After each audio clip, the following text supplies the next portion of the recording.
ইফতারের একটা কমন দোয়ার কথা আমরা জানি, আরেকটা দোয়া আছে আনকমন যেটা আমরা জানি না। দুইটা দোয়া আমি বলছি। এক নম্বর হলো ইফতারের দোয়া যেটা কমন আমরা জানি, সেটা হলো আল্লাহুম্মা লাকা সুমতু আলা রিজকিকা আফতারতু। এর অর্থ হলো, হে আল্লাহ, আপনার জন্য আমি সিয়াম সাধনা করেছি, রোজা রেখেছি, আর আপনার উদ্দেশ্যেই আমি ইফতার করেছি, অর্থাৎ আপনার নির্দেশের পালনার্থে আমি ইফতার করেছি। এই যে আল্লাহুম্মা লাকা সুমতু আলা রিজকিকা আফতারতু, এটা ইফতারের একটা দোয়া। আরেকটা দোয়া হলো যাহাবা যামা ওয়াবতাল্লাতিল উরুক ওয়া সাবাতাল আজরু ইনশাআল্লাহ। অনেকে এটা জানেন মাশাআল্লাহ।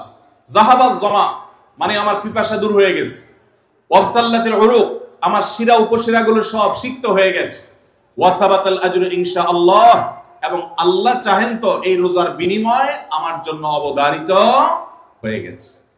এই যে দোয়া ইফতারের, এটা কি ইফতারের আগে করবেন না মাঝখানে করবেন না শেষে করবেন? কি বলেন, ইফতারের আগে না শেষে?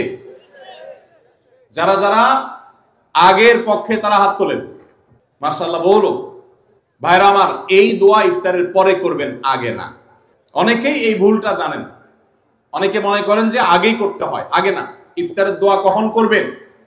ইফতারের শব্দের অর্থের দিকে খেয়াল করলে তো দেখতে পারেন পিপাসা দূর হয়ে গেছে, শিরা উপশিরা সিক্ত হয়ে গেছে, এটা কি ইফতারের আগে হয় না পরে হয়?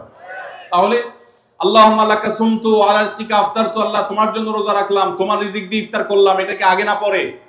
পরে। অতএব এটা ইফতারের পর। তাহলে ইফতারের শুরুতে কি পড়বেন? বিসমিল্লাহ।